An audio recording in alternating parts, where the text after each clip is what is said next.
exciting.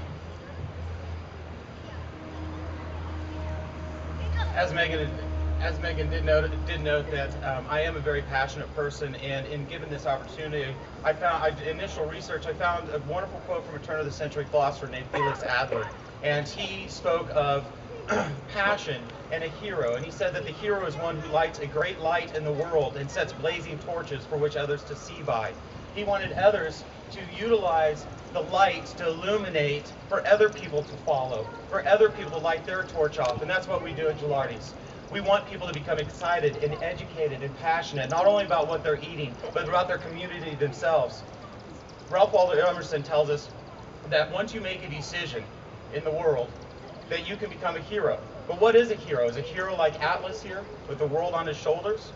I identified 3 things that a hero does have. First, they have right passion. Second, they have right intention. And third, they have right action. And when you combine these 3 things, whether it may take a year or 10 years or 50 years, the result is all the same. The world becomes a better place. We can change and make these young people that are running around here into future local food producers and consumers. I love kids. We love kids. The world is something that we can take into our own hands today. We can effectively act and enact change like my heroes that I have highlighted in my talk today. And my first hero was Melissa Young Millsap. Absolutely fantastic woman. Yeah. We went to school together, so she is the co-owner of Urban Roots Farm. And how Urban Roots Farm started was she started a small front yard garden, and she found that children would congregate in her garden, not only for a safe place, but also for a place to learn that the magic of a carrot seed can become the magic of a carrot several months later. It's a picture of her wonderful family. So how did she take that passion? What did she find in the passion? In my interview with her, I found that she said that her passion is children and changing someone else's life, not just her own. And she's done that. She has done that in the city of Springfield. That passion became a 9-month journey through city council and committees and subcommittees and subcommittees to change water use regulations, land use regulations, and the result, as you can see, hoop houses, row cover crops. Over 750 pounds of produce is being pulled off that farm every single week at this time of year. She has changed the world, and she did it by lighting a torch. This is a map of the city of Springfield, and you can see there's lots of green spaces here. Her passion, her dream, is that these green spaces become greenhouses. And just like her farm could be a source of education, can be a source of pride, can be a source of food as we move into the future. Love this picture. What a cute kid. This young man learned that a carrot seed can become a carrot. Melissa helped this young man light his own torch to become something bigger than himself. And this is the epitome of what a hero does. They do it with right passion, they do it with right intention, and they do it with right action. And Melissa has changed Springfield forever, not just for herself, but for all of us. And of course, my second hero, Wendy B. Anderson. Everybody loves Wendy. When talking with Wendy, you can almost taste the passion. She was such a passionate woman.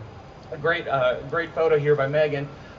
Passion for Wendy. This is a passion flag. I don't know what passion looks like. I know what it feels like personally and professionally. But one of Wendy's passion is the young adults. She's currently the department chair for environmental studies at Drury, and she watches how this younger generation is coming forth, and they want to enact change, and they want to do it now. But most importantly, they don't want to do it for themselves. They want to do it for the betterment of their community. And that's what the amazing thing about our generations and future generations are going to bring to the table for us. She's on the board of SUAC. This is one of my favorite organizations in the city. Springfield Urban Agriculture Coalition has a project called Dirt Projects, and they put schoolyard gardens in schools throughout this community and teaching children how to grow their own food. Another great photo. Thanks, Russ.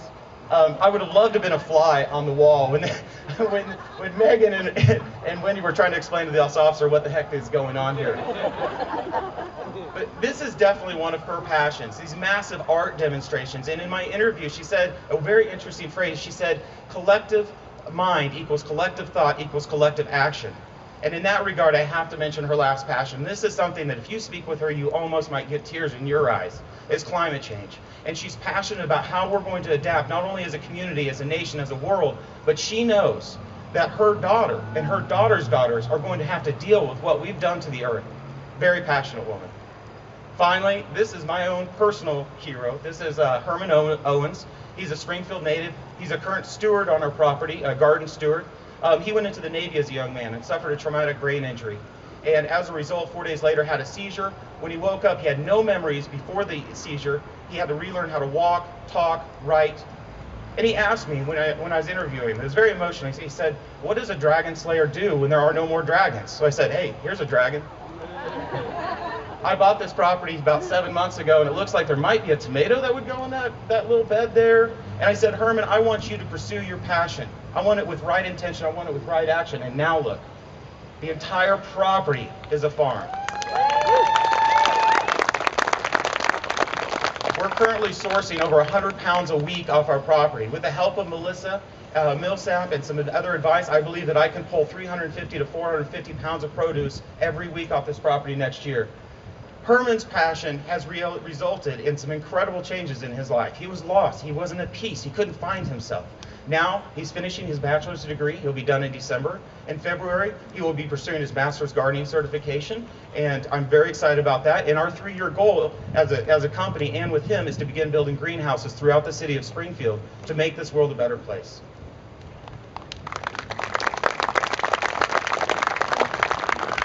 To wrap it up, we talk about passion. We talk about what is the fuel for your passion. Is it young adults?